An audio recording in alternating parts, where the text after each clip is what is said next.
네, 그러면 이제 기조 발표 세션 시작하겠습니다. 기조 발표는 세 분께서 발표를 해주시겠습니다. 먼저 미노비아 테라퓨틱스 CBO이신 샤이 메르소 박사님, 스탠다임 전략기획실의 김한조 실장님, 포스코 홀딩스 미래기술연구원 산하학연 협력 박성진 전무님, 이렇게 세 분께서 기조 발표를 해주시겠습니다. 네, 첫 번째 기조 연자인 샤이 메르세 박사님께서 지금 줌으로 연결이 되었습니다. 그러면 먼저 샤이 메르세 박사님을 소개하도록 하겠습니다. 오늘 발표 주제는 스타트업을 위한 바이오 경제입니다. 안녕하십니까? 메르세 박사님 시작해 주시기 바랍니다. Thank you. Hello. 네, 감사합니다. 안녕하십니까. 이스라엘에서 인사드립니다. 아침이라고, 여기는 아침이라서 인사드렸고요. 저는 샤이 메르서 박사입니다. 미노비아에서 일하고 있는 CBO입니다. 그럼 지체 없이 바로 본론으로 들어가도록 하겠습니다. 화면 좀 공유해 드리겠고요. 이제 아마 화면 공유한 게 보이실 것 같은데요. 오늘 여러분들께 드리고 싶은 말씀은 먼저 바이오 경제가 스타트업에 어떤 함의를 갖고 있느냐를 말씀드릴 텐데요. 저는 두 가지를 말씀드릴 겁니다. 먼저 1부에서는 바이오 경제가 무엇인지 스타트업의 관점에서 말씀을 드리고 두 가지 유스 케이스를 보여드릴 텐데요. 각각의 별로 바이오 경제를 촉진시키는 그런 유스 케이스를 보여드릴 텐데 이용하시기를 바라겠습니다. 그럼 먼저 바이오 경제가 무엇인지부터 정의하고 들어가도록 하겠습니다. 어떤 자산을 갖고 있어야 하는가? 이를 알기 위해서는 바이오 산업 자체가 무엇인지를 먼저 정의해야 됩니다. 바이오매드라는 이 개념은 네 가지로 구분할 수가 있습니다. 바이오 기술, 모든 바이오와 관련된 시스템이 됐던 상품이 됐던 제품이 됐던 농업이 됐던 식품이 됐던 모두 꼭 바이오가 아니라 바이오와 관련된 모든 기술이 다 포함이 됩니다. 예, 그래서 많은 치료제라던가 진단법들이 다 바이오 기술 기반으로 만들어지고 있습니다. 그 다음에 제약이 두 번째입니다. 이 제약이라는 것이 가장 많이 활용되고 있는 용어고 세포 치료제라던가 아니면 유전자 치료제라던가 이런 모든 것들이 치료제 임으로 나갈 때 제약이라는 것들을 통해서 최종 사용자에게 나가게 됩니다. 그 다음에 메드텍이라는 개념은 의료기술입니다. 의료기기가 해당이 되겠습니다. 진단기기라던가 아니면 디지털 헬스 같은 새로운 디지털 기법들을 이용해서 의료를 하는 것도 메드테크가 되고 마지막으로 디지털 헬스가 되겠습니다. 지금 보고 계신 것이 이스라엘에 있는 대표 기업들입니다. 바이오 의료가 무엇인지 좀 알려드리기 위해서 대표적 예를 가져왔는데요. 바알지 같은 경우는 말 그대로 여러 가지 목적으로 해조류를 기르는 기업이고요. 프로텍스, 인케로실, 플로로스템 같은 경우에도 배아줄기세포나 조혈모줄기세포를 이용하고 있고 또 식품 관련 그런 사업도 하고 있습니다. NDI 같은 경우에도 다양한 이 약제 내성을 갖고 있는 환자를 치료하기 위해서 펩타이드 기반 치료제를 만들고 있고 아틀레센스 같은 경우는 환자의 자가 치료를 위해서 퇴원 이후에 모니터링 시스템을 제공하고 있고요. 아니메스컬 같은 경우에는 차세대 항박테리아 제제를 만들고 있고 브레이즈에이멀 같은 경우에는 비침습적으로 헬멧 형태로 자기 공명을 이용해서 뇌를 찍는 기술을 만들고 있습니다. 셀렉스 같은 경우는 스파이더셀을 이용해서 새로운 소재를 만들고 있고요. 예를 들어 당뇨 같은 것들에 걸렸을 때 이런 것들을 치료할 수 있는 치료제를 만들고 있습니다. 지금 에코가 들리는 것 같은데요. 그 다음에 코팔리전 같은 네, 하울링이 생기네요. 네, 그래서 일반적으로 여러분들이 바이오 경제를 만든다고 했을 때 굉장히 많은 자산을 생각할 수가 있는데 그걸 6개로 나눠봤습니다.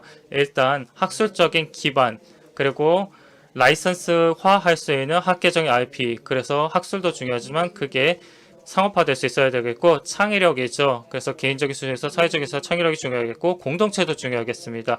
그리고 정부 지원도 물론 중요하겠죠. 다양성 역시도 굉장히 중요성이 커져가고 있습니다. 그래서 좀 더 보편적인 환경에서 사람들이 연구할 수 있는 것이 최고의 보스턴이나 샌프란시스코나 베를린이라던가 그런 거 텔아비브라던가 이런 지역들이 최고로 꼽히고 있죠. 바이오 클러스터라는 것은 여러 다양한 산업, 민관, 학이 모여서 연구소와 함께 바이오 경제를 살릴 수 있는 중심축을 만드는 개념입니다. 그래서 모든 바이오 경제에서 이런 클러스터들이 나타나고 있고요. 특히 제약 같은 경우에는 이런 협력이 굉장히 중요합니다. 특히 산학협력 같은 경우에는 이 바이오 분야에서 굉장히 많은 시너지 효과를 내주고 있습니다. 지금 예제를 가져왔는데요. 굉장히 큰 제루살렘에 있는 이스라엘의 수도에서 클러스터가 생겼습니다. 하다사 하스필러 센터에서 보시면은 칼람 캠퍼스에서 이런 작은 오른쪽의 빌딩을 보시면은 히리얼 메디컬 캠퍼스라고 불리는 주십니다. 그래서 학부에서 같이 협력을 하면서 연구소나 데이터 연구소라던가 이런 것들이 다 모여서 바이오 경제를 함께 만들어 나가고 있는데요. 아래쪽에 있는 가장 첫 번째 빌딩 같은 경우에는 제루살렘 바이오파크입니다. 그래서 이쪽에서 회사들이 입주해서 상주적으로 거주하면서 학술 연구도 하고 그리고 제약 개발도 같이 하면서 제품 개발하고 있습니다. 최근 이 캠퍼스 같은 경우에는 비즈니스 플랫폼이라는 걸 만들었는데 나중에 말씀드리겠고요. 그리고 하데사 엑셀러레이터라는 인하우스 디지털 엑셀러레이터를 만들었습니다. 그래서 메디컬 센서와 IBM을 함께 이용을 해서 디지털 경제 그리고 의료 경제를 캠퍼스 내에서 만들어 나가고 있는데 이게 진정한 클러스의 예제가 되겠죠. 그래서 이 생태계를 보시면은 굉장히 다양한 기업들이 있구나라고 아마 느끼시게 될 거라고 생각합니다. 엑셀레이터 기관, 정부 기관, 인큐베이터 기관, 투자자, 서비스 업체, 제가 몇 가지 대표 기업들을 가져왔습니다. 바이오 제루살렘 같은 경우에도 이런 기업들이 다양하게 입주해 있는데 각각의 회사별로 이 생태계 성공이 굉장히 중요합니다. 바이오 제루살렘은 정부 프로젝트이기도 합니다. 그래서 정부 기금도 들어가고 있고요. 여기서 굉장히 많은 연구들이 이루어지고 있는데 세계 최고의 엑셀러레이터 중에 하나입니다. 전 세계 많은 지역에서 한 10년, 20년 된 그런 엑셀러레이터 그룹들이 있는데 스타트업이 이쪽으로 모여들고 있습니다. 이런 비전을 선포하게 됐고 이러한 네트워크 효과를 이용하게 되면은 많은 기업들이 1일차부터 바로 사업을 집중하면서 나의 능력을 이용해서 이 공동체를 활용할 수 있게 됩니다.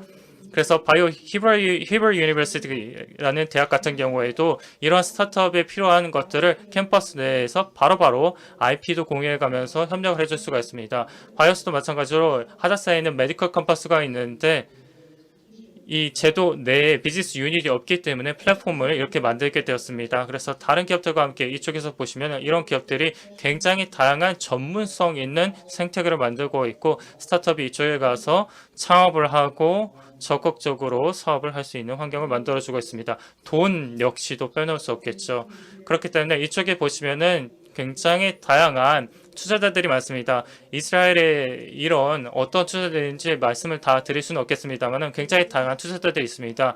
초기에 자금 조달하는 것이 바이오 메디컬 이코노미는 정말 중요합니다. 그래야 성공하고 있습니다. 왜냐하면 하이리스크 하이리턴 사업이기 때문에 아이디어가 아무리 좋아도 돈이 굉장히 많이 모여야 그리고 리스크를 감수해야 사업을 할 수가 있는데요. 이쪽에 정부 기관에 해당하는 인큐베이터 기업도 있고 민간 그리고 공공기관도 있는데 이런 것들이 다양한 돈을 수혈해주고 있습니다. 그래서 초기부터 기술에 대한 투자가 이어지고 있습니다. 그럼에도 불구하고 이런 기업들이 만약이라고 했는데요. 만약 성공해서 두 번째 단계로 간다면 훨씬 더 많은 돈이 필요해집니다. 예를 들어 임상도 하고 검증도 하고 기술 검증도 하고 규제와 관련된 승인도 받아야 되고 그 단계에서 사실 가장 많은 투자금이 필요합니다. 신제품 개발하는 과정에서 의료제품이든 식품이 됐던 바이오 의료 분야 같은 경우는 아시다시피 기하급수적으로 많은 액수의 자금 조달이 들어가게 됩니다. 그걸 그로스 펀딩이라고 부르기도 하는데요. 이쪽에 보시는 이스라엘 기금 조달 기구 같은 경우는 뭉칫돈을 가지고 꼭 대출뿐만 아니라 여러 가지 방식으로 투자를 하면서 기업들이 계속해서 성장해 갔도록 아이디에이션 단계부터 POC부터 해서 실질적으로 엑시드 이르기까지 계속해서 임상이라던가 아니면 상업화까지 다 지원을 해주고 있습니다. 이런 두 단계의 펀딩이 굉장히 중요하고요. 마지막으로 정부 역시도 적극적인 역할을 해줘야 됩니다. 리스크가 큰 사업이라고 제가 말씀드렸죠. 그래서 바이오 산업의 특성이 그렇기 때문에 리스크가 굉장히 크고 아주 일부 기업만이 살아남습니다. 그렇기 때문에 정부가 얼마나 관여하느냐가 굉장히 중요한데 지금 데이터를 보시면 지난 몇 년치의 데이터, 한 3, 4년치의 데이터인데 보시다시피 이스라엘과 한국이 지금 차트의 1, 2위를 다투고 있습니다. GDP 중 얼마나 초기 R&D 많이 투자하는가 퍼센테이지를 보시면 이렇게나 많은 돈을 투자하고 있습니다. 그래서 회사에 직접 투자하는 경우도 있고 뭐 이스라엘 혁신청도 그러고 있죠. 아니면은 이 돈을 가져다가 어떤 시설, 인프라를 구축한다거나 아니면 생태계를 만들어서 탄탄한 기반을 마련해 주면서 스타트업이 나타날 수 있는 환경을 마련해 주는데 돈을 쓰고 있는데 이 돈으로 다 무엇을 하는가 또 중요하겠지만 정부가 이렇게 개입해서 관여를 해서 참여를 한다는 것 자체가 굉장히 중요합니다. 지금 보고 계신 것이 생태계의 대표적인 예입니다. 그래서 칼렌 캠퍼스보다 훨씬 더 큰 생태계. 이게 사실 이스라엘 수도입니다. 예루살렘 도시에 굉장히 다양한 지역들이 나와 있는데 그 중에 진정한 바이오메이커 클러스터를 천명한 그런 지역들을 보시면 모든 바이오 산업 경제가 한 도시에 다 집중되어 있습니다. 지리적인 이런 근접성 정말 중요하더군요. 그런 근접성이 보장이 돼야 성공할 수가 있습니다. 너무 멀리 떨어지면 안 되겠죠. 뭐 서울 같은 경우에도 훨씬 더 큰 도시고 인구도 많은데 제루살렘 같은 경우에는 인구가 한 100만 명 정도고 그 중에 절반 정도가 바이오 경제에 종사할 거라고 보고 있는데 어쨌든 이런 작은 클러스터들을 보시더라도 메디컬 캠퍼스가 도시에 벌써 3개가 있습니다. 지금 포인터가 보시는지 모르겠는데 이쪽에 메디컬 센터가 있고요. 그 다음에 이쪽에도 센터가 하나 있고 또 이 파란색으로 된 곳이 기술 파크입니다. 죄송합니다. 보라색으로 된 게 테크파크고요. 다국적 기업들이 많습니다. 또 인큐베이터도 3곳에 있는데요. 그리고 5개의 정부 투자 그리고 정부 관청도 있고 대학 캠퍼스 역시도 마찬가지로 다양한 서비스를 제공하고 뭐 기술 대학이라던가 바이오 기업이라던가 이런 것들이 다 한 도시에 밀집되어 있습니다. 바이오 경제는 이런 식으로 항상 모든 이 지리적인 밀집도를 가지고 있어야 중요하다. 밀집도가 중요하다고 말씀을 드렸고요. 제루살렘 같은 경우에는 이런 생태계를 어떻게 관리하는지 다른 지역에 또 강의도 하고 있고 뭐 샌프란시스코나 애틀랜타나 베를린이나 파리라던가 런던이라던가 그런 대표적인 사례들이 또 따로 있죠. 그 다음에 다음으로 넘어가서 제가 일하고 있는 미노비아에 대한 세포치료제 회사에 대해서 소개를 드리도록 하겠습니다. 몇 개 슬라이드를 통해서 어떻게 이 기업이 사업을 하고 있고 어떻게 이 기업이 바이오 산업에서 사업을 성공적으로 런칭을 했고 그러한 파급 효과가 어떻게 경제 전반으로 나타나고 있는지에 대해서 말씀을 드릴 텐데요. 기본적으로 아주 간단하게 말씀드리자면 미노비아 테라퓨틱스는 임상이나 설계를 통해서 미토콘드리아를 제작합니다. 이 과정에서 2가지가 가장 중요한데요. 먼저 첫 번째로 미토콘드리아의 기능을 측정해야 됩니다. 다양한 분석 방법을 통해서 자체적으로 개발을 해서 미토콘드리아의 기능 이상을 모니터링할 수 있는 그런 분석법을 만들어주는 게 굉장히 중요했고요. 두 번째로 이걸 잘 저장해 놔야겠죠. 그래서 이 저장해 놓으면 만약에 환자가 아프다 그래서 미토콘드리아가 기능 이상에 있다 그러면 그 기능을 다시 복원해 줄 수 있는 복원 그래서 메저과 리스토어 이 2가지가 저희 기술의 가장 중요한 2축이겠습니다. 미토콘드리아 기능이라는 것이 우리 전신에 다 영향을 줄 수 있기 때문에 이걸 모니터링하면서 치료해 준다라고 보시면 되겠습니다. 저희 시스템을 지금 보여주고 있는 도식도인데요. 저희 시스템, 저희 플랫폼을 활용을 해서 건강한 미토콘드리아를 추출합니다. 그래서 혈장에서 추출을 해서 미토콘드리아 바이오 뱅크라는 것을 만들었습니다. 건강한 미토콘드리아의 뱅크를 만들어서 세포를 강화하는 개념입니다. 그래서 나의 미토콘드리아가 기능 이상이 있다면 이런 건강한 미토콘드리아를 받아서 보강을 하는 거죠. 두 번째 MAT라는 기술이 있는데 미토콘드리아 증강 치료입니다. 미토콘드리아를 가져와서 세포에서 꺼냈다가 복원을 해서 다시 세포로 집어넣으면 미토콘드리아의 기능이 다시 복원이 되는 개념입니다. 그래서 여러 가지 전신적인 효과를 통해서 1차적인 미토콘드리아 관련 질환에서 해방이 될 수가 있습니다. 피어스 신드롬이라든가 이런 질환을 치료할 수 있고 또 다른 임상적 적용 가능성이 있는데요. 그 다음에 제가 말씀드렸듯이 분석법도 저희가 개발하고 있습니다. 저희 회사 같은 경우에는 인하우스로 모든 분석을 합니다. 인하우스로 분석을 하기 위해서는 어떻게 해야 되는가? 먼저 첫 번째로 당연히 시설이 있어야겠죠. R&D 시설이 있습니다. GMP 인증을 받은 청정실이 인하우스로 구축되어 있어서 자체적으로 생산을 하고 있고 자체적으로 치료를 또 준비해서 치료제를 보낼 수가 있습니다. 이 모든 것들이 인하우스로 이루어지고 있습니다. 45명의 사람들이 일하고 있고요. 45명이 바이오 산업의 일자리로 창출했다는 개념으로 볼 수 있겠죠. 그 다음에 저희의 서비스라던가 SA라던가 시약이라던가 기기라던가 고 기능 시설을 만들기 위해서 다양한 협력사가 또 일하고 있습니다. 그래서 저희가 쓰는 모든 돈들이 굉장히 다양한 협력사로 가고 있다고 볼 수도 있겠고요. 또 세 번째로 봤을 때 저희가 제품을 사기도 합니다. 그래서 협력사에서 제품을 가져오기도 하지만 전 세계적으로 제품을 조달해서 협력을 하고 있다고 볼 수도 있겠습니다. 그래서 다양한 기관들, 여러 회사들과 협력을 하고 있고 또 임상에 관련된 모든 기관들과 함께 협력을 하고 있는데요. 이런 것들이 다 이루어지고 있습니다. 거기에 더해서 최고의 미토콘드리아 플랫폼을 저희가 개발했습니다. 물론 전 세계적으로 그렇게 저희가 마케팅을 하고 있고요. 이 플랫폼은 무엇이냐? 10년 이상 동안 저희가 연구 개발을 하면서 저희가 다양한 특허도 출원을 했습니다. 이게 저희 이제 자산이 돼주고 있고 또 저희 임원진 같은 경우는 굉장히 적극적으로 이런 강력한 플랫폼을 만들기 위해서 노력을 하고 있고 임상적인 증거도 중요하죠. 환자를 치료한다고 했을 때 제품 개발과 더불어서 이런 임상적인 증거들이 쌓이게 되면은 이 역시 바이오 산업 전반에 굉장히 큰 좋은 긍정적인 영향을 줄 수 있겠습니다. 그리고 GMP는 아까 말씀드렸으니까 넘어가겠습니다. 그 다음으로 넘어가서 그렇다면은 이 회사가 어떠한 방향으로 나아가고 있는가 저희의 이사진을 가져왔고 또 과학 자문위 대표들인데요. 보시다시피 셋이 아니네요. 이 슬라이드에 5명이 이스라엘 사람이고 나머지는 다 비이스라엘인입니다.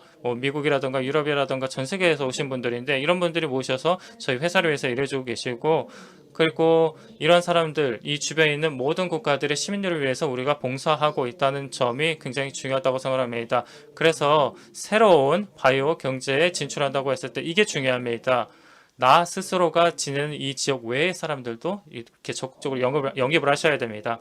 그 다음으로 넘어가서 마지막 예제를 보여드리자면 그럼 바이오 경제가 어떻게 발전하고 있는가 바이오 하우스라는 기업이 있는데 제가 창립을 했고 제가 CEO로 활동을 몇 년 동안 했습니다. 미노비아 전에 제가 CEO였는데요. 지금 보고를 보시면은 라이프 사이언스 무브먼트라는 슬로건을 걸고 있습니다. 의학 혁신을 위해서 태어난 기업인데요. 어떻게 혁신을 하느냐? 제가 아까 말씀드렸던 모든 그 생태계를 탈바꿈시키고자 했습니다. 이 슬라이드를 보시면은 이 하나를 제가 말씀을 드렸었죠. 학술이라던가 의학이라던가 의료기관이라던가 창업이라던가 투자자들이라던가 이런 사람들을 다 이어줄 수 있는 생태계가 있다고 하더라도 사업 플랫폼이 있어야겠다라고 생각을 했습니다. 이게 정말 중요한데요. 누가 어떤 것들을 만들었다. 그리고 바이오 제품을 만들었다. 그 경우에 사업 목적이 있을 겁니다. 사업 목적이 있다. 그래야 성공할 수 있거든요. 그래서 시간과 노력과 자원을 낭비하지 않고 안 되는 것들을 가려가면서 좋게 사업을 할 수 있는 플랫폼이 있으면 좋겠다라고 생각했습니다. 그래서 세 개를 만들었는데요. 먼저 공간, 사업 공간, 그리고 R&D 공간, 이런 것들을 다 메디컬 센터라던가 아니면은 캠퍼스에 걸어서 만날 수 있는 거리에서 교수도 만나고 메디컬 디렉터도 만나고 내 기술을 바로 검증해 줄 수 있는 사람을 만났으면 좋겠다.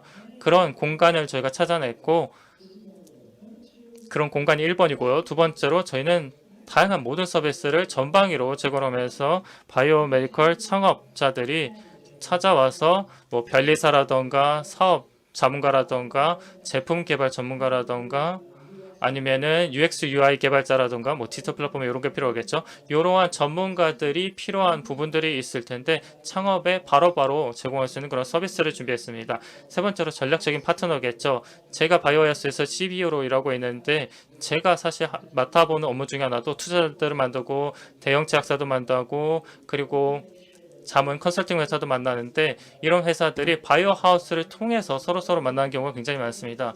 그래서 산업 전반적인 나의 활동에 대해서 소개할 수 있는 과정을 마련해 주었습니다. 초기 같은 경우에는 이런 세 가지가 굉장히 중요합니다. 내가 제품을 잘 설계를 해서 마케팅하는 그런 과정에서 이런 세 가지가 꼭 필요합니다. 글로벌 네트워크도 중요성을 빼놓을 수가 없죠. 바이오 산업이라는 것은 여러분이 지역 내 경제 활동도 중요한데 사실 바이오 산업 자체는 글로벌적인 성격을 지니고 있습니다. 그렇기 때문에 글로벌 네트워크가 1일차부터 구축이 되어야 되는데요. 제가 바이오하우스에서 업무를 맡아봤을 때 투자자든 의료기관이든 제약기관은 미국, 호주, 오스트레일리아, 한국 그리고 전 지역에 있는 그런 기관들과 접촉을 했습니다. 이 모든 네트워크를 가져와서 이러한 사람들과 원래 만날 수 없는 그런 지점까지 이어주는 그런 네트워크가 1일차부터 있다. 그럼 성공할 수가 있습니다. 그래서 바이오 생텍에서 혁신을 내가 이루고 싶다. 뭐 남아시아가 됐건 동아시아가 됐든 어쨌든 이런 모든 지역, 특히 남아시아도 굉장히 중요하거든요. 제가 아까 또 말씀드렸지만 사실 서양이나 동양이라던가 이런 네트워크의 접점이 굉장히 중요한 지점들이 있기 때문에 1일차부터 글로벌화를 꿈꾸는 것이 중요하다라는 말씀을 드리고 싶었고요. 마지막 슬라이드 보시면은 그럼 한국 정부가 실질적으로 어떤 활동을 하고 있는가, 바이오하우스의 접촉을 어떻게 했는가, K 스타트업 센터 프로그램인 덕분에 이러한 네트워크의 중요성을 이미 알고 있다라는 것을 간접적으로 증명하셨습니다. 전 세계 생태계와 네트워크를 만들고 있는데 제가 자세하게 설명은 안 드리고 뭐 이미 아시겠지만 이 K 스타트업 센터 프로그램 같은 경우에도 이런 식으로 전 세계와 접점을 만든 것이 중요하다, 한국에도 중요하다라는 그런 인식이 있었기 때문에 탄생했다고 생각합니다. 정리를 하자면은 여러분들이 세상을 구하고 싶다 그러면은 나의 뭐부터 시작해야 됩니다. 나의 이코시스템을 내가 있는 곳에서 잘 구축을 일단 해야 되고 그 자체로도 퀄리티가 좋아야 되겠지만 이게 다른 클러스터와 통합이 돼서 전 세계와 네트워크화되면 성공을 달성할 수 있다고 생각합니다. 다른 국가에 대해서 교훈을 받아오는 것도 중요하다고 생각합니다. 이런 식으로 제가 제 경험을 공유하는 이 과정도 굉장히 중요하다고 생각하는데 이런 식으로 서로 양국이 계속해서 좋은 관계를 맺어나가면서 서로 배웠으면 좋겠습니다. 도움이 필요하면 저희가 언제라도 도움을 드리겠습니다. 경청 감사드립니다. 감사합니다. 샤이 메르세 박사님 발표 정말 도움이 됐습니다. 이스라엘 아주 이른 시간인데도요. 참석해 주셔서 감사드립니다. 다음 순서는 스탠다임 전략기획실 김한조 실장님께서 직접 기조 연설을 해주시겠습니다. 네, 연단으로 모시겠습니다. 시청해 주셔서 감사드립니다. 저는 오늘 스탠다임이라는 회사가 글로벌 스트래티지를 어떻게 갖고 가고 있었는지 그리고 저희 경험을 통해서 어떤 것들을 배우게 되었는지에 대해서 말씀을 드리려고 합니다. 일단 제 의견이라는 거고요. 저희 회사의 공식적인 의견은 아니다. 저희 회사의 이 창업자분들 세 분이 보이고요. 그다음에 저희 CEO가 최근에 4월 달에 저희 새로운 CEO를 모셨습니다. 그래서 추현성 박사님이 저희 전체 이제 CEO를 맡아주고 계시고 그 옆에 세 분이 저희 창업자들이고 각각 AI, 시스템 생물학 그리고 화공을 전공했습니다. 서로 다른 익스퍼티즈를 가지고 왔고 사실은 이제 삼성 종기원사 같이 일하던 그런 관계였던 거죠. 밑에 보시면 저희 사업개발 담당 이사님이 계시는데 이제 미국 분이시고 지금 현재 노스캐롤라이나에 계십니다. 회사의 그냥 개요를 아주 간단하게 보여드리는 건데 연구 인력이 대략 한 50명 정도 있고 그 50명 중에 AI나 소프트웨어 디벨로퍼가 한 3분의 1, 그다음에 바이올로지스트, 케미스트 이렇게 해서 이제 3분의 1 정도씩 된다. 그래서 서로 다른 분야들 간의 어떤 밸런스를 굉장히 중요하게 생각하고 있다라는 점이고요. 밑에 지도를 보시면 이제 대부분 한국에 있지만 미국에 계시는 분들하고 저희 이제 캠브리지와 미국 보스턴에 각각 자회사가 있습니다. 그래서 여기 소속으로 계시는 분들이 있고요. 미국 같은 경우는 조금 이제 지역적으로 떨어져 계시는 분들도 계시고 그렇습니다. 왼쪽에 표가 뭐 잘 안 보이실 텐데 대략 한 800억 정도 투자를 받았다 지금까지 그렇게 이해하시면 될 것 같습니다.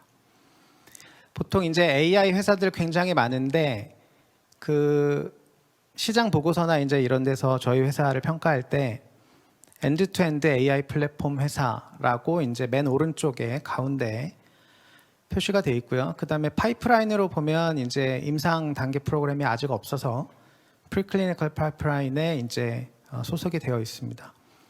아마 동향을 보시는 분들은 많이 아실 텐데 AI로 디자인한 신약은 이미 이제 임상 단계 들어가 있고 임상 1상을 잘 통과한 약물들도 있고요. 임상 2상에서 이제 좋은 효과를 보이지 못했다 이런 이제 뉴스가 나오는 경우도 있고 그 정도가 아마 지금 현재 AI가 실제로 디자인한 화합물이 가장 멀리 간 예가 아닌가 싶고요.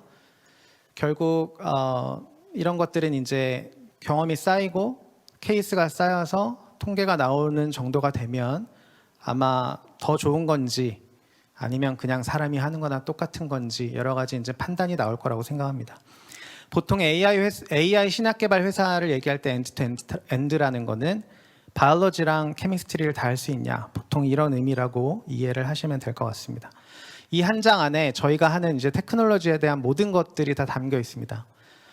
이제 왼쪽에 이 초록색 배경으로 된 그림을 보시면 디지즈를 우리가 흔히 얘기하는 질환 혹은 질병은 보통 이제 사이언티픽한 텀이 아닙니다. 많은 경우에. 그래서 우리가 아는 질환명하고 이제 그 실제로 사이언티픽한 현상하고는 잘 안 맞는 경우가 많죠. 그래서 질환을 사이언티픽한 텀으로 정의를 해서 집어넣으면 다양한 데이터들을 이용해서 결국 그 질환을 치료할 수 있는 타겟 단백질을 제안해 준다. 이게 왼쪽에 있는 초록색 바이올로지에 해당되는 부분이 되겠습니다. 그 과정에서 이제 많은 데이터를 당연히 사용하고요. 지식 그래프 데이터를 많이 사용합니다. 저희가 하는 이제 일 중에 주요한 부분이 그렇고요. 지식 그래프를 사용한다는 거는 굉장히 서로 다른 레벨에 있는 많은 바이올로지의 지식들을 같은 레벨에다가 모아놨다, 이렇게 같은 레벨에다가 연결시켜놨다, 이렇게 생각하시면 될 것 같습니다. 남의 데이터를, 퍼블릭 데이터를 모아서 하다 보니까 항상 업데이트 하는 데 늦죠. 그래서 저희가 랭귀지 프로세싱 엔진을 만들었고요. 그래서 논문 읽어서 필요한 질환과 타겟 단백질 간의 관계를 뽑아내는 이런 것들도 만들었고, 당연히 이런 연구를 하려면 페이션트 데이터가 굉장히 중요합니다. 이런 데이터 프로바이더들과 같이 일하는 게 저한테 굉장히 키 중에 하나가 되겠습니다. 이런 일들이 사실은 다 글로벌리 해야 되는 그런 여러 가지 일들 중에 하나라고 볼 수 있을 것 같습니다. 이런 식으로 이제 좋은 타겟을 골라내게 되면 오른쪽에 보시는 파란색으로 보이시는 저런 이제 사이클을 통해서 좋은 분자를 만들어내게 되고요. 흔히 요즘 이제 저희가 AI 관련된 얘기를 하면 어디를 가든 다 챗GPT 얘기를 안 할 수가 없습니다. 다 물어보시는데 이제 챗GPT를 싫어하시는 분들 많죠. 최근에 이탈리아에서는 국가적으로 금지를 했다가 푼 적도 있습니다. 보통 이제 저희 연구원들도 싫어하는 연구원들이 많은데 왜 그러냐면 거짓말한다고 싫어하더라고요. 뭐 물어보면 이제 없는 거 가르쳐 준다. 실제로 없는 거 가르쳐 준다. 저희는 그것 때문에 이걸 씁니다. 저는 개인적으로 유기학자인데 이제 모든 그 파마 인더스트리의 핵심은 물질 특허죠. 특허가 결국 모든 이 산업의 핵심입니다. 그런데 특허를 받으려면 신규성과 진보성이 있어야 돼요. 새로운 거여야 됩니다. 그러니까 기존에 있었던 걸 알려주는 거는 아무 도움이 안 됩니다. 새로운 걸 뭔가 만들어내야 돼요. 그래서 챗GPT는 있을 법한 얘기를, 그럴듯한 얘기를 만들어서 해주는 애예요. 이제 저는 만담꾼이라고 보통 얘기합니다. 만담꾼이죠. 잡학 지식이 많은 만담꾼인데 저희 모델한테 화물 구조를 그려달라고 하면 기존에 있었던 구조를 그려주면 그런 모델은 쓸 이유가 없어요. 새로운 걸 그려줘야 되고 그 새로운 게 충분히 좋아야 되는 거예요. 그러니까 챗GPT라는 인공지능 모델이 거짓말을 하기 때문에 싫어하는 사람도 있지만 저처럼 그게 없던 거를 말해주기 때문에 좋아하는 사람들도 있다. 저희 비즈니스의 핵심은 없던 거를 만들어주는 거에 있다. 그게 파마 인더스트리의 특징과 연결돼 있다. 이렇게 말씀을 드릴 수 있을 것 같습니다. AI랑 신약 개발이랑은 너무 다른 세계예요. 뭐 당연히 다 아시겠지만 인공지능은 일단 드라이랩입니다. 컴퓨터밖에 없죠. 그 다음에 컴퓨터라는 거는 기본적으로는 이제 피드백이 빠릅니다. 뭐 치면 바로 나와요. 뭐가 이제 맞는지 틀리는지. 그래서 보통 애자일한 거 좋아합니다. 애자일하다는 건 기민하게 움직이고 빠르게 수정하고 빠르게 뭔가 바꿔나가면서 임프로브하는 거. 이게 아티피셜 인텔리전스 또는 이제 드라이랩이라고 통칭될 수 있는 분야들 특징이라면 드럭 디스커버리는 다 웬랩에서 실험을 하는 거고 시간이 많이 걸리죠. 그 다음에 동물 실험 같은 거 하려면은 뭐 몇 개월 기다려서 동물을 만들어서 몇 개월 동안 먹인 다음에 또 이렇게 분석을 하잖아요. 그러니까 피드백이 굉장히 느리죠. 저는 화학자인데 컴퓨터로 그림을 그린 다음에 이걸 만들어 그럼 만드는데 뭐 두 주가 걸릴 수도 있고 2달이 걸릴 수도 있고 3개월이 지나도 못 만들 수도 있습니다. 피드백이 느리다는 거는 그거를 하는 모든 사람들이 두 번 하고 싶지 않다는 걸 의미해요. 두 번 하면 3개월을 또 그냥 날리는 거니까. 그래서 이 사람들은 다 로버스트하게 일하길 원합니다. 그러면 이 두 개의 특징이 너무 다르다는 걸 잘 이해하실 수 있을 거예요. 기민하고 빠르게 빨리빨리 뭔가를 해나가야 되는 사람들과 오랫동안 기다리면서 정말 로버스트하게 해내야 되는 사람들, 이 두 사이에 이 필로소피의 차이가 굉장히 크다. 이런 부분들을 어떻게 해결할 거냐가 이 AI 신약 개발이라는 전혀 다른 두 텀을 붙였을 때 일어나는 어떤 문제가 됩니다. 그래서 결국 다일레마는 뭐냐면 둘 다 잘해야 된다는 거예요. AI도 잘해야죠. AI도 기술이 너무 빠르게 발전하기 때문에 정말 좋은 AI 기술을 가지고 산업계에 끊임없이 적용해야 됩니다. 그런데 드럭 디스커버리는 시간이 오래 걸리니까 빨리빨리 개발된 그 기술들을 신약 개발에다가 적용하고 있으면 이미 막 저기 가 있어요. 시간이 너무 오래 걸리는 거죠. 내 기술을 프루브하는데 시간이 오래 걸립니다. 그리고 투자도 많이 들고 결국 내가 가지고 있는 이 많은 프로그램들 중에 임상시험을 해야 되는 건 뭐냐, 이런 결정은 그냥 회사의 존폐를 결정지을 수도 있는 그런 크리티컬한 결정인데 그런 결정을 보통 한 번밖에 못하죠. 망하기 전에. 한 번이나 두 번밖에 못하겠죠. 뭐 세 번, 네 번 할 수 있는 기회가 있으면 너무 행복하고 감사하겠죠. 결국 이런 빠르게 변하는 테크놀로지도 잡고 롱텀 디시전도 굉장히 잘해야 된다. 이게 이제 딜레마라고 말씀드릴 수 있습니다. 결국 만들어 놓고 누군가한테 팔아야 되는 거죠. 내 돈으로 다 못하니까. 그러면 가장 크리티컬한 퀘스천은 결국 어디에 내 고객이 있냐. 내가 이 AI라는 이런 그 굉장히 섹시한 테크놀로지를 가지고 뭔가를 만들었는데 누가 사줄 거냐. 그게 당연히 가장 큰 이제 중요한 문제가 됩니다. 저희가 이제 어떻게 했는지를 쭉 그냥 나열을 해본 건데 2021년 8월에 저희가 이제 케임브리지, 영국 케임브리지에 저희 첫 번째 자회사를 만들었습니다. 저희 오피스를 만들었고 22년 3월에 이제 미국 보스턴에, 여기도 캠브리지죠 사실은, CRC 빌딩 안에 저희 이제 오피스를 열었고요. 그 이후에 이제 5월, 8월, 그 다음에 올해 1월 이렇게 보시면 뭐 여러 가지 이제 글로벌에서 관련된 어떤 뉴스들이 이제 진행이 되어 왔습니다. 결국 이것들은 어떻게 하면 글로벌에서 이코시스템의 한 일원이 되어서 우리의 고객을 잘 만날 수 있을 건가라는 문제에 맞닿아 있다고 보시면 될 것 같습니다. 그래서 이제 두 개의 캠브리지를 정하는 데 있어서 또 글로벌을 가는 게 맞냐, 우리가 직접 가야만 글로벌을 할 수 있냐, 뭐 여러 가지에 대해서 여러 가지를 생각했습니다. 첫 번째는 이제 위치가 어디냐, 영국 캠브리지가 맞냐 아니면 베를린이 맞냐, 아까 말씀하신 예루살렘이 맞냐, 뭐 이런 거죠.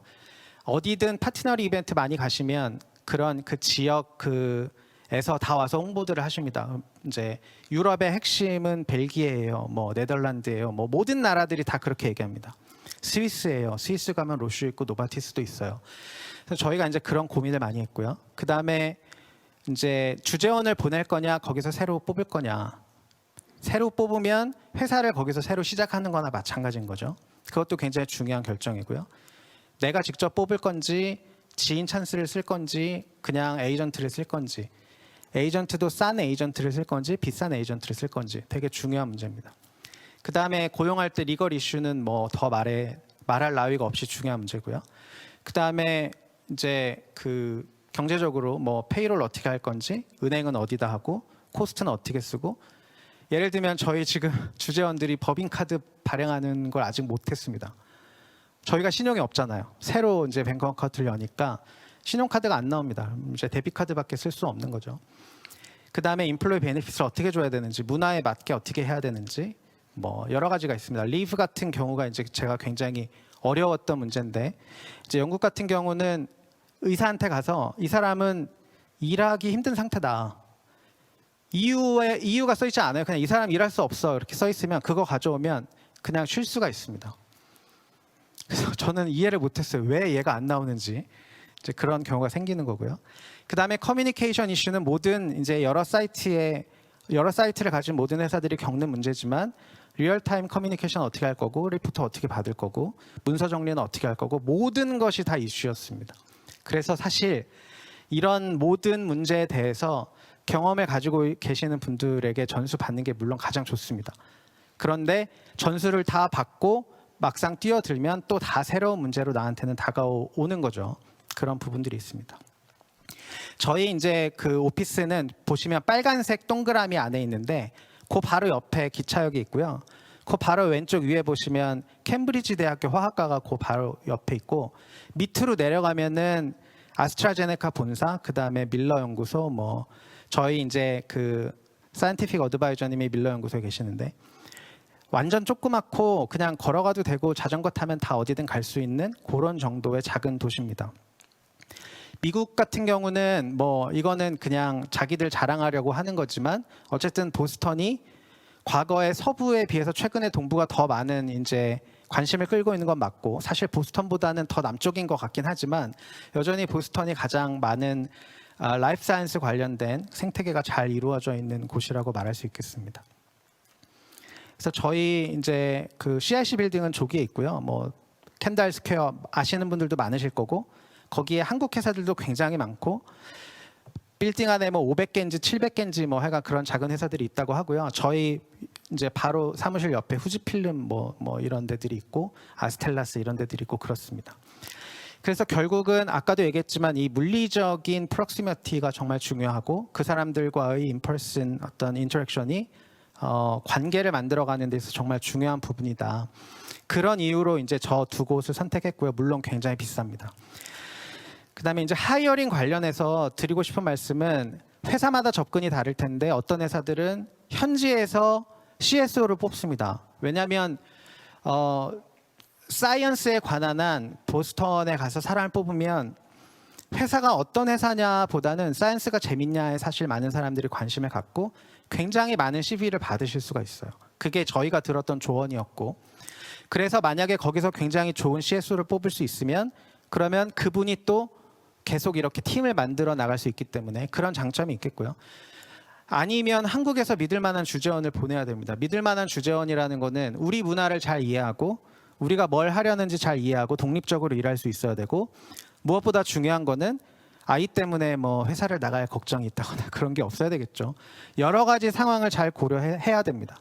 리크루팅 서비스도 마찬가지인데 저희가 해보니까 비싼 회사들이 잘하는데 뭐가 문제가 생기면은 절대 이길 수가 없습니다. 그래서 그냥 이렇게 아주 단순한 서비스를 사용하시는 것도 좋다 이런 생각이 들고요. 리걸 이슈, 온보딩을 할 때 이제 멤버가 별로 없는데 그 새로 뽑는 사람들의 온보딩을 어떻게 해야 되냐. 그다음에 회사의 문화라든지 그다음에 회사가 가지고 있는 이제 스타트업들이 가지고 있는 특성은 들어오면 그 사람이 모든 걸 다 해야 되는데 그거를 이제 서로 이해하고 맞추고 이제 그런 부분들이 사실 굉장히 어려운 일이 될 것 같다. 페이롤이나 뱅크 어카운트, 코스트, 코퍼레이트 카드는 앞에 말씀드렸고 이거는 사실 제 일이 아니라 저희 운영팀의 일이고 운영팀이 너무 고생하시는 일이긴 하지만 보면 여러 명의 계좌에 그 급여를 서로 다른 날짜에 외환으로 써주는 것도 이게 쉬운 일은 아닙니다. 그래서 웬만하면 서비스 같은 거 이용하시면 좋을 것 같다. 이런 생각도 좀 들고요. 그 다음에 이 인플로이들한테 어떤 베니핏을 주어야 되는가. 사실 제일 좋은 거는 사이언스가 좋아야 되고 당연히 같이 일하는 사람들이 좋은 사람이어야 됩니다. 그러면 그게 최고의 복지죠. 근데 그거는 이제 우리 입장이고 실제로 고용이 돼서 일하는 사람 입장에서는 다양한 기대들이 있을 수 있겠습니다. 제가 제일 힘들었던 거는 영국에 사람을 고용할 때 인플로이스 핸드북이라는 100여 페이지 되는 모든 그 고용과 관련된 모든 사항들을 다 기록하고 그걸 상호 사인을 해야 이제 사람을 고용할 수 있는 이런 부분들을 개발하고 이해하고 아 그렇구나 이럴 땐 이렇게 해야 되는구나 이거 숙지하는 게 굉장히 어려웠습니다. 보험이나 리브 얘기는 아까 말씀드렸고 메디컬 리브의 다른 점 말씀드렸고 할리데이를 어떻게 할 건지 이런 건 이제 잘 생각하셔야 되겠죠. 한국 이제 휴일에도 쉬고 미국 휴일에도 쉬고 이제 이런 문제가 있을 수 있습니다. 가장 중요한 건 커뮤니케이션입니다. 결국 서로 다른 분야의 사람들이 모여서 같이 일하는 곳인데 얼마나 잘 커뮤니케이션 할 수 있느냐 이 방법을 얼마나 잘 알고 있느냐 시간의 차이는 말할 것도 없고 제가 제일 처음에 힘들었던 거는 이제 영국하고는 저녁에 하고 미국하고는 아침에 하고 끊임없이 계속 회의가 이제 돌아가야 된다는 거, 그런 측면도 굉장히 어려운 측면이라고 말할 수 있고요. 그 다음에 이제 리포트 어떻게 할 거냐, 이게 이제 버벌로 이루어지는 거하고, 그 다음에 또 리튼 커뮤니케이션하고, 그 다음에 회사에 또 남겨둬야 되는 자료들, 이런 부분들이 굉장히 이제 어려움을 겪을 수 있을 것 같고요. 그 다음에 이밸류에이션도 정말 중요합니다. 이제 맨날 보면서 하지 않으면 이 사람이 일을 잘하고 있는 건지, 이 사람이 과연 모티베이션이 잘 되고 있는 건지, 모든 부분들을 체크하는 것이 쉬운 일이 아니기 때문에 사실 미리 만드시기 전에 고민을 충분히 해보셔야 되고, 저희 같은 경우는 일단 만들어야 된다가 먼저였기 때문에 만들어 놓고 고생을 좀 하긴 했다, 이런 말씀드립니다.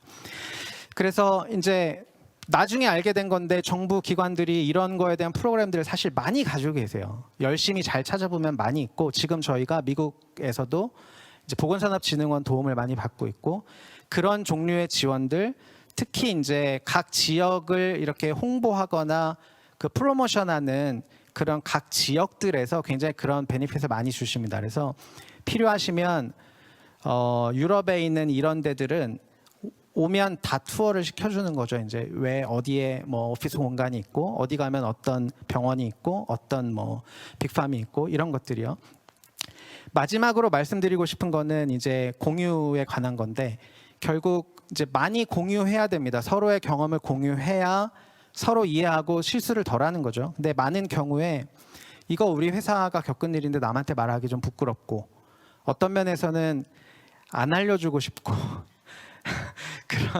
그런 공유하는 거에 대해서 좀 꺼려지는 이런 측면들도 있는 것 같습니다. 최근에 바이오 분야는 뭐 혁신신약 사롱이라든지 바이오 뭐 교류회라든지 다양한 방식을 통해서 이런 교류회장이 늘어나고 있어서 그런 부분에서 굉장히 좋은 일이라고 생각하고, 그런 부분들에서 많은 이야기 들으시고 조언을 얻으시면 조금 고생 덜하고 더 효율적으로 그런 글로벌 전략을 추진하실 수 있지 않을까, 이런 생각이 듭니다. 급하게 달려서 죄송하고, 나중에 혹시 개인적으로 물어보시면 또 답변 드리도록 하겠습니다. 경청해 주셔서 감사합니다. Thank you, Dr. Han. 네, 말씀 잘 들었습니다. 발표 잘 들었고요. 현실적인 조언도 감사드리겠습니다. 다음 발표를 해주실 분을 모시도록 하겠습니다. 박선진 포스코 홀딩스 미래기술연구원 산학연 협력 전무님을 모시도록 하겠습니다.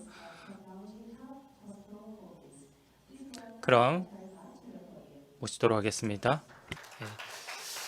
저희들이 진행하고 있는 벤처 생태계에서 소개드리도록 하겠습니다. 이제 포스코는 이제 1968년에 만들어졌고요. 그 당시에 이제 굉장히 이제 저희들이 산업화에 갈구하는 시절에 그 이제 미국이나 서독이나 다 실패한다고 하는 거를 이제 성공을 했고요. 그리고 이제 그 포스코가 이제 1980년대 초에 한 2조 원 이상의 이제 그 우리나라 역사에서 가장 큰 도네이션이죠. 그렇게 해서 이제 포항공대하고 리스트라고 하는 이제 연구소와 이제 이 방사능 가속기 이런 것들을 이제 구축을 했습니다. 그래서 이제 포항공대 캠퍼스 안에는 한 2조 원 정도의 이제 연구 시설을 이제 지금 갖추고 있는 상태고요. 여기에서 이제 포스코 그룹하고 전체 보면 이제 매년 이제 1조 원이 넘는 연구비를 쓰고 있습니다. 그래서 연구하고 산업이라고 하는 그 간격을 중간에 이렇게 하는 게 이제 벤처지 않습니까? 그래서 이제 벤처 생태계를 만들어야겠다. 그래서 이제 철을 만들어서 나라에 보국을 하자 해서 제철 보국에서 교육을 해서 이제 또 보국을 하자 해서 교육 보국에서 지금은 이제 혁신 보국으로 저희들이 좀 진행을 해볼까 생각을 하고 있습니다. 이게 지금 이제 포항공대 캠퍼스인데요. 지금 연두색으로 보이는 게 이제 포스텍하고 방사능 가속기입니다. 여기에서 이제 기초 연구가 되고요. 지금 이제 녹색으로 옆에 보이는 게 이제 리스트인데, 포항공대 처음 만들 때 캠퍼스의 50%는 이제 학교 캠퍼스고 50%는 이제 그 포스코 연구소로 이렇게 해서 산학 협력을 할 수 있게끔 35년 전에 이제 설계를 했고요. 그래서 이제 리스트는 논문 연구를 가지고 이제 상용화해주는, 퀄리티 컨트롤 해주고 뭐 생산성을 한 100배 올려주고 이러는 이제 연구를 하는데 우리나라에서는 거의 유일한 것 같습니다. 그리고 이제 파란색으로 되어 있는 데가 이제 인큐베이팅 센터인데요. 체인지 그라운드라고 하는 인큐베이팅 센터가 있고, 바이오 오픈 이노베이션 센터라고 바이오 기업 전용 인큐베이팅 센터가 저희들이 하나가 있습니다. 저희들이 그 아마존이라고 하는 회사가 어떻게 나왔냐. 제일 처음에 이제 책을 온라인으로 팔던 회사가 어떻게 클라우드 회사가 됐냐. 이게 마스터 플랜으로 안 나오는 거거든요. 그래서 이제 이런 이제 혁신 기업들을 어떻게 만들어내느냐 할 때 이제 미국의 사회학자들이 플레이그라운드 모델을 만들어서 투자도 해주고 네트워크도 해주고 하면 어떤 개인들이 굉장히 혁신적인 아이디어를 통해서 그런 일들을 한다. 이렇게 해서 저희들이 거기에서 이제 그라운드라는 플레이그라운드 모델에서 이제 그라운드를 가지고 이제 체인지 업 그라운드라는 걸 만들었고요. 또 여기 이제 리스트의 이제 위쪽에 보시면 또 초록색으로 파일럿 플랜트가 있습니다. 그래서 100만 톤짜리 커머셜 플랜트를 만들기 전에 100분의 1로 10,000톤부터 이렇게 이제 파일럿 플랜트를 만들고 이게 성공하면 10배로 올려서 데모 플랜트를 만들고 또 이제 성공하면 10배로 올려서 커머셜 플랜트를 만드는데 이 리스트가 파일럿 플랜트를 8개를 가지고 있습니다. 그렇게 해서 이제 이 양극재 같은 10,000톤짜리 파일럿 플랜트에 가보시면 라이다 시스템으로 디지털 트윈이 다 돼 있고 조업, 안전, 환경, 스마트 팩토리 이런 부분들이 다 있습니다. 그래서 이제 이 벤처 기업들이 우리가 제조 기술은 가지고 있는데 실질적으로 공장을 한 번도 안 해봤다 이렇게 해서 저희들이 이제 제조업 전용 인큐베이팅 센터를 만들어서 벤처 기업들이 이제 제조를 할 수 있는 그런 이제 시스템을 다 만들어놨습니다. 그래서 기초 연구, 그다음에 실용화 연구, 창업해서 이제 보육, 투자 연계, 이제 포스코 인터내셔널이 해외 마케팅, 그리고 이제 공장까지 만들어주는 전체가 이제 이 캠퍼스 안에 다 들어있다고 이렇게 보시면 될 것 같습니다. 이제 바이오 쪽으로 넘어와서요. 이제 저희들이 근거가 이제 포항공대 교수님들이 바이오 연구를 지금 얼마나 많이 하고 있냐 이걸 이제 조사를 한번 해봤습니다. 그래서 이제 포항공대가 이제 전체적으로 1년에 쓰는 연구비가 한 2,700~800억 정도 되는데 그 중에 한 이제 17% 정도, 그 정도가 이제 지금 그 바이오 쪽에 연구가 되고 있고요. 그거를 이제 지금 레드, 화이트, 그린 이렇게 이제 분석을 했는데 대부분은 이제 신약 개발 쪽 레드 바이오가 제일 많고요. 그다음 두 번째가 이제 환경 관련된 화이트고 그 저희들이 이제 포항공대가 식품 영양학과 이런 게 없기 때문에 이제 이 그린 바이오 쪽은 좀 적은 것 같습니다. 그리고 이제 저희들이 그 기초 연구부터 해서 이제 창업하는 데까지 전체 쭉 프로세스를 만들었는데요. 크리에이티브 아이디어라고 여기 적혀 있는 이제 창의 아이디어 과제는 처음 오신 교수님들한테 드리는 과제입니다. 한 1억 정도를 이제 2년 정도 쓰게 해드리고 포스코의 임원분들하고 네트워크도 하고 포스코 견학도 해서 이제 아이덴티티를 좀 만드는 그런 이제 과정이고요. 그 이후에 이제 크리에이티브 이노베이션이라고 하는 창의 혁신 과제는 적어도 개인 과제로 한 50억 원 정도, 그리고 이제 그 센터 과제로 한 100억 원 정도의 그 연구를 하신 분들한테 실용화 과제로 저희들이 드리는 겁니다. 그 특허를 같이 쓰고, 그리고 이제 그 IAR이라고 하는 이제 그 산학연 융합연구소는 세계 1위를 하기 위해서 교수님들 한 분한테 매년 10억씩 10년 동안 100억의 연구비를 통해서 실용화를 해주는 그런 이제 프로그램으로 가지고 있고요. 그리고 이제 위스트가 하는 이제 오픈랩은 퀄리티 컨트롤하고 그 다음에 이제 그 생산성을 100배 올려주는 그런 과제인데 매년 5개씩 5억 정도의 과제를 매년 5개씩 하고 있는데 지금은 이제 좀 그 확산이 돼가지고 포항공대 교수님들뿐만 아니라 서울대, 고려대, 유니스트 뭐 이런 교수님들도 이제 지원을 하고 있는 상황입니다. 그래서 이제 그거에 하나의 이제 이그젬플로 이제 보여드릴 수 있는 게 이제 장진아 교수님이 이제 만든 바이오 잉크인데요. 바이오 잉크가 학생들이 한 2주 정도를 만드는데 한 0.5g 정도를 만드는데 한 2주 정도 걸리는 겁니다. 그런데 그 옆에 중간에 이제 보시면은 한 서너 평 정도 되는 데다가 전자동으로 시스템을 만들었어요. 가서 보시면은 이제 느낌이 더 새로울 텐데 그래서 이제 전혀 사람 손이 안 타고 쭉 만들어지게 해서 생산성이 한 50배 정도 이제 향상이 됐고요. 퀄리티 컨트롤이 이제 정확하게 되는. 그렇게 해서 이제 이렇게 하니까 교수님이 이제 창업해도 되겠다. 창업해서 이런 일을 하려고 그러면 굉장히 어려운데 이제 리스트에 이제 연구원들이 이걸 대신해 주는 거죠. 그래서 이제 창업을 하면서 리스트는 5% 정도의 지분을 얻는 이런 구조로 해서 이제 창업을 이제 여러 가지 하고 있는 상황이고요. 그래서 지금 이제 포항공대 캠퍼스 안에 있는 체인지 그라운드에 이제 들어와 있는 기업들이 지금 이제 126개가 있는데 거기에서 이제 보시면 한 27% 이제 34개 기업이 이제 바이오 기업이고요. 바이오 기업들이 이제 밸류에이션이 높기 때문에 밸류에이션으로 보면은 이제 한 56% 정도가 이제 바이오 기업 쪽이고 인플로이도 이제 400명이 넘는 그래서 이런 이제 됐고요. 요게 지금 이제 저희들이 잘 돼 가지고 저희들이 상상할 수 없을 정도로 잘 돼서 이제 개간 1년 2개월 만에 이제 입주율이 100%를 달성하게 됐습니다. 근데 저희들이 이제 하는 거는 하나하나 벤처 기업이 이제 나오는 것보다는 여러 개 벤처 기업이 계속해서 나오는 이제 인프라성을 하는데요. 인프라성을 할 때 저희들이 하는 일은 벤처 기업들을 모아 가지고 하는 겁니다. 이제 바이오 벤처 기업들 모아서 의견을 들어보고 또 IT 벤처 기업들 의견을 들어보고 또 소부장 벤처 기업들 의견을 들어보고 그럽니다.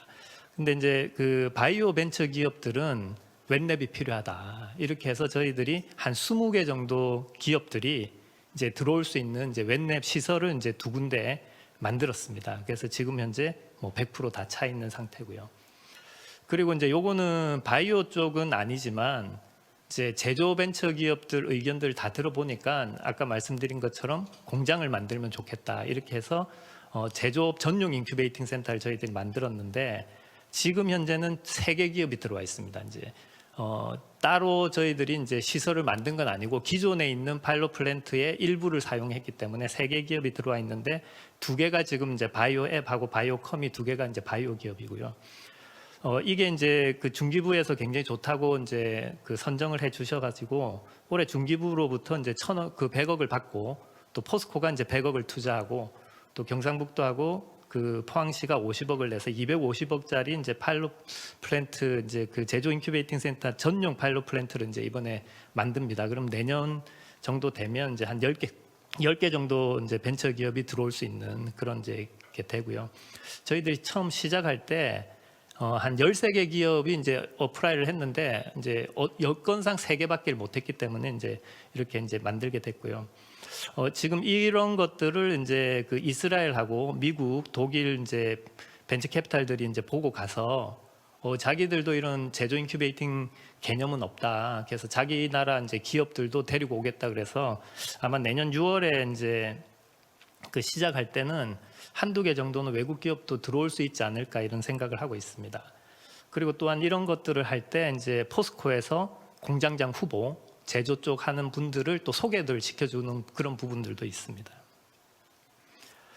그리고 이거는 이제 해외 마케팅 관련된 건데요. 이제 바이오 앱이라고 하는 회사가 그 식물 기반의 이제 백신을 만드는 회사인데 그 돼지 열병 백신을 만들어서 이제 이 승인도 되고 이렇게 하니까 캐나다 쪽에서 연락이 왔습니다. 이제 그 이제 수출 계약을 좀 하면 좋겠다. 그래서 이제 그 작은 기업이 이제 수출한 경험이 없기 때문에 그때 이제 포스코 인터내셔널이 바이오 앱에 이제 50억 투자를 하고 이제 자기들이 이제 그 수출을 대행해 주겠다. 뭐 그런 식으로 해가지고 이제 그 이 바이오 앱이라는 기업이 포스텍의 황인환 교수님 실험실에 기술 가지고 이제 실용화가 되고 또 해외 마케팅도 되고 투자도 되고 뭐 이런 것들이 이제 지금 하나의 이그젬플로 이런 것들이 계속 나올 수 있는 시스템을 저희들이 좀 만들어야겠다 이렇게 생각을 하고 있고요. 이번에 이제 그 포스코 인터내셔널이 그 벤처 기업이 해외 진출하는 거를 이제 저희들하고 같이 해서 이제 11개 벤처 기업을 이제 선정을 해서 이제 한 기업당 5천만 원씩 해서 이제 해외 마케팅 비용도 지원하고 그 이제 해외 쪽으로 갈 수 있게끔 이렇게 이제 지원하는 프로그램들도 이제 지금 저희들이 진행을 하고 있는 상황입니다. 이스라엘이 이제 벤처를 잘한다고 해서 저도 가보고 했는데 실질적으로 이스라엘이 이제 벤처 잘하는 이유가 미국의 돈을 받기보다는 이제 유대인 돈을 받는 거고 미국 가는 것보다는 이제 유대인 소사이티 가는 거기 때문에 우리나라 벤처 기업들이 이제 잘하려면 이스라엘처럼 하려고 그러면 미국의 한인 벤처 생태가 이제 스트롱해져야 된다. 뭐 저희들이 이제 그런 결론을 가지고 있고 또 이제 뭐 포항공대뿐만 아니라 우리나라의 연구가 글로벌 수준이기 때문에 해외 진출 안 하면 이제 의미가 없다. 그래서 저희들이 이제 이제 하나의 이제 지금 논의되는 부분 중에 하나가 체인지 오브 그라운드를 이제 실리콘밸리에 저희들이 작게 이제 하나 만들어 놨는데 건물을 하나 사서 이제 한국에서 진출하는 벤처 기업들 한 20-30개 그리고 이제 미국에서 이민 가건 유학 가서 이제 창업한 벤처 기업들 이렇게 해서 이제 한 50-60개 정도가 같이 이제 인큐베이팅 하는 그런 이제 시스템을 하나 만들고 거기에서 이제 펀드를 한국계 이제 액셀러레이터 그다음에 이제 미국에서 제일 좋은 VC를 통해서 한 기업이 이렇게 페네트레이션 하는 것보다는 어떤 시스템적인 힘을 가지고 이제 좀 같이 가보자. 그래서 중기부도 이제 이런 것들을 통해서 이제 해외 팁스 같은 프로그램 같이 만들면 좋지 않겠습니까? 뭐 이런 얘기들을 지금 저희들이 이제 진행하고 있는 상황입니다. 그래서 지금 현재 이제 그 포스코의 좀 아픈 점인데 포항공대 출신의 이제 그 벤처 기업들은 그 바이오 관련해서 이제 8개가 지금 상장돼 있는 상태고요. 이제 6개가 지금 상장 준비를 하고 있다고 그럽니다. 근데 이제 사실 포스코는 아직 이제 이 바이오 사업을 못 하고 있는 상황이라서 이런 부분들을 어떻게 이제 포스코 미래 사업으로 이제 끌어들일 수 있을까 이런 이제 논의들을 저희들이 좀 하고 있는 상황이고요.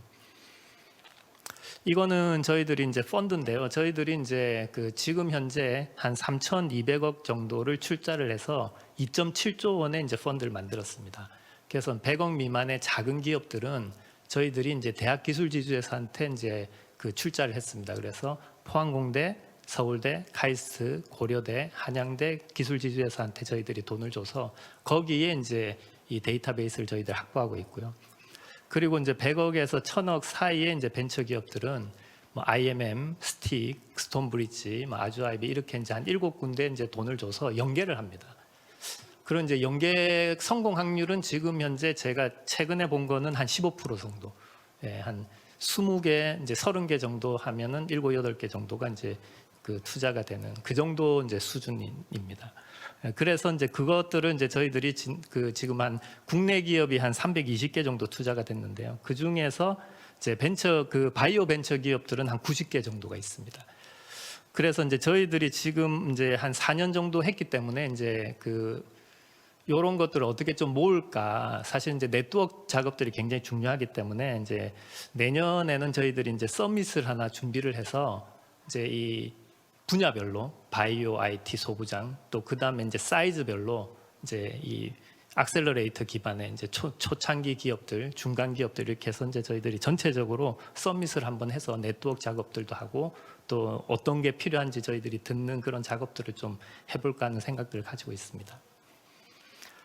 그리고 이제 지금 현재 그 포스텍에 이제 있는 기업들 그리고 이제 투자된 기업들의 이제 상위 기업들을 좀 저희들이 이제 리스트업을 좀 해놓은 거고요.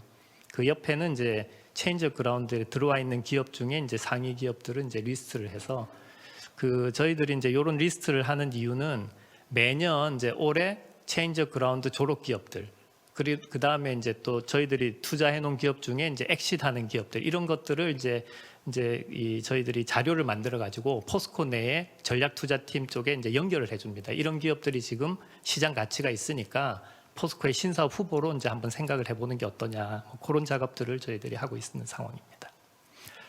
그래서 그러면 이제 포스코가 이제 미래에 지금 사업을 어떻게 할 수 있을까 하는 그런 측면에서 이제 다들 아시겠지만 이제 바이오 쪽은 특수한 부분이 있어서 이제 기획 창업 회사들이 이제 굉장히 많이 이제 성공을 했었고 그래서 이제 플래그십이 이제 모더나 쪽으로 해서 이제 굉장히 유명해지고 해서 지금 포항공대의 연구 기반으로 해서 창업이 돼서 이제 상장되는까지는 이제 꽤 괜찮은 숫자들이 있으니까 요거 자체를 이제 비즈니스 모델로 해서 컴퍼니 빌더형 VC를 하나 사서 요것들은 이제 비즈니스를 하면서 이제 좀 그 기업들을 파악하면 어떠냐 요런 이제 의견들이 나와서 국내에 이제 컴퍼니 빌더 그 VC 중에 하나 살 수도 있고 아니면 미국에 있는 컴퍼니 빌더하고 포스코가 합작 법인으로 이제 한국에 하나 만들 수도 있고 이런 얘기들을 지금 좀 하고 있는 상황입니다.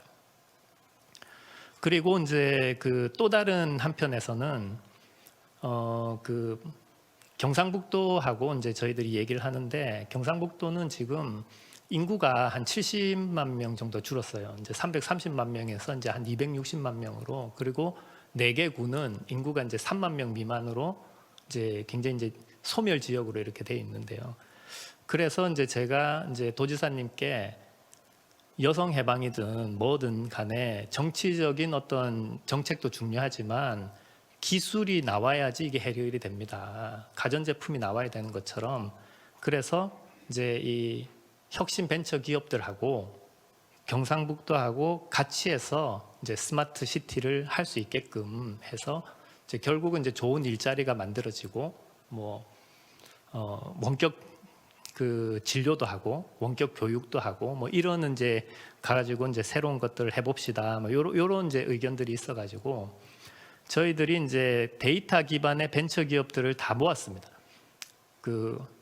경상북도하고 일을 하고 싶어하는 그리고 어떤 데이터가 필요한가.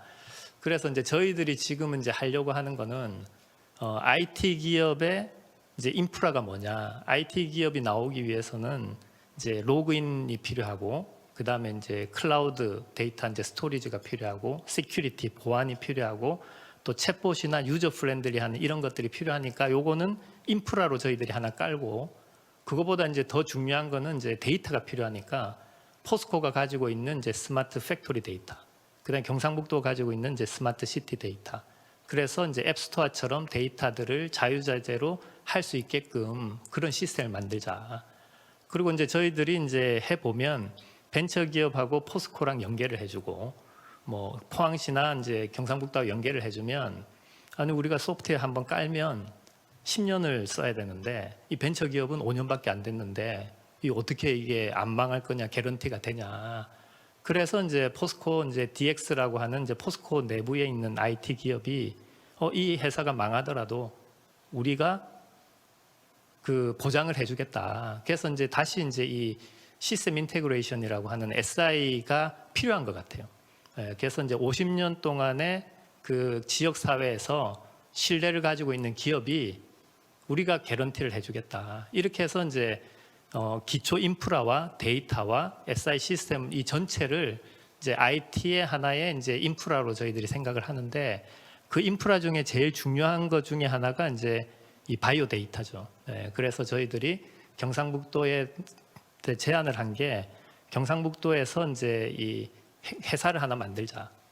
그래서 거기에 이제 한 1,500억 정도 펀드레이징을 하면 경상북도 260만 명의 이제 이 DNA 검사를 다 할 수 있다고 그러더라고요. 뭐 그게 이제 꼭 벤처 기업에 필요한지 안 필요한지는 모르겠지만 DNA 데이터, 그 다음에 이제 건강검진 데이터, 뭐 라이프 로그 데이터 이런 것들을 데이터를 만들어 가지고 회사를 하나 만들고 또 경상북도 펀드를 만들어서 이거를 활용하는 이제 기업들한테 1, 2%의 지분을 받고 또 이제 펀드 연결을 투자를 하고 이렇게 해서 이제 벤처 생태계 전체를 활성화하는 것들을 한번 해보자. 뭐 이런 얘기들을 지금 진행을 하고 있는 상황입니다.